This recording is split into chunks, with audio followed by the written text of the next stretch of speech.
नमस्कार मंडळी, कसं काय बरे आहात ना सगळे। पाहताय हिरवीगार अशी आळूची पानं। गावावरून येताना भरपूर सारी आळूची पानं घेऊन आले। मोठ्या मोठ्या पानांबरोबर माझ्या मुलींनी डान्स पण केला। चला पानांची साफसफाई करायला घेऊयात, म्हणजेच पानांच्या शिरा मोडून घेऊयात। एका व्हिडिओमध्ये पाहिलं होतं, लाटणं फिरवल्यावरती शिरा कशा चेपून जातात आणि वड्या वळताना त्याचा काही त्रास होत नाही। सर्वच पानं मी एकसारखी अशी साफ करून घेतली। पानाची मांडणी करूयात। सर्वात मोठं पान, त्यानंतर छोटं, त्यानंतर छोटं, अशी तुम्ही कितीही पानं एकामध्ये एक घालून वळकटी तयार करून घेऊ शकता। दोन प्रकारची पानं मी आणली होती। पानांमधला फरक तुम्हाला लगेचच कळून येईल। एक गडद हिरव्या रंगाचं आणि एक नुसतंच हिरव्या रंगाचं पान तुम्हाला दिसत असेल। बरं, पांढऱ्या देठ असलेलं जे पान आहे त्याचं गुणधर्म मी तुम्हाला सांगते। हे पान झाडाच्या बुंधांवरती येतं। जंगलांमध्ये वड, पिंपळ, उंबराचं झाड याच्या बुंधांवरती हे पान आढळून येतं। काळ्या देठाचं पान हे जमिनीवरच उगवतं, तर पांढऱ्या देठाची जी पानं आहेत ती जंगलामध्ये मोठ्या झाडांच्याच म्हणजेच वड, पिंपळ, उंबर यांच्या बुंधापाशी उगवतात। बरं, याची खासियत अशी आहे की हे औषधी वनस्पती म्हणून ओळखलं जातं। पोटाच्या विकारासाठीच म्हणजेच पोटाच्या आजारांवरती औषध म्हणून या पानाचा उपयोग केला जातो। याचा कंद किंवा या पानाची भाजी, वडी ही पोटासाठी गुणकारी आहे। वडीसाठी लागणाऱ्या पिठाची तयारी करून घेऊयात। त्यासाठी लागणारं वाटण तयार करू।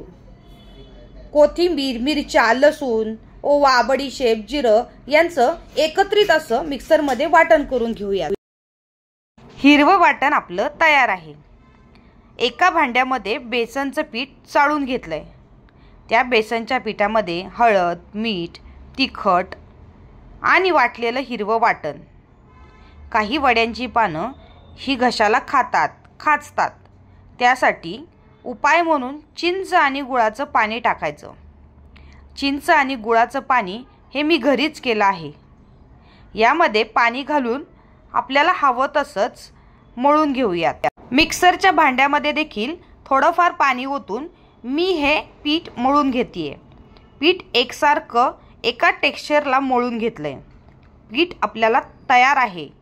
तयार झालेलं हे पीठ आता पानांना लावायला घेऊयात। एक पानाची टोक आपल्याकडे तर दुसऱ्या पानाचं टोक विरुद्ध दिशेला असं ठेवून प्रत्येक पानाला व्यवस्थित असं बेसनचं पीठ लावून घेऊयात।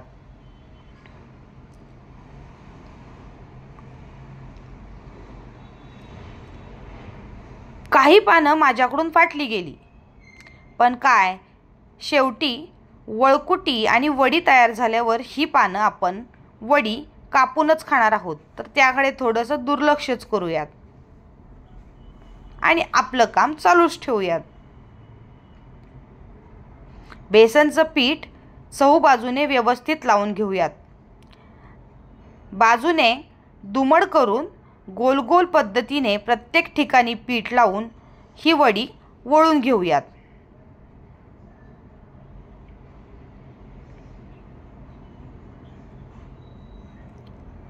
चहू बाजूने वडीला पीठ लावून घेऊयात। आता पीठ लावल्यावर ही वडी उकडी ठेवण्यासाठी तयार आहे। एका चाळणीला तेल लावून घेऊयात। तेल ह्यासाठी लावूयात की वड्या उकडल्यावरती त्या सहज निघतील।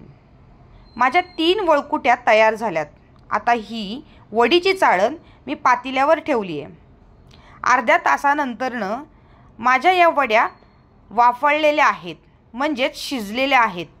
आता या शिजलेल्या वड्या थंड झाल्यावर याच्या कापा करून घेऊयात, म्हणजेच स्लाइसेस करून घेऊयात। स्लाइसेस होत आहेत तोवर मला सांगा, कोणाकोणाच्या घरी आळूवडी बनविल्या जाती आणि कोणाकोणाला आळूवडी आवडती। कमेंटमध्ये मला सांगायला विसरू नका।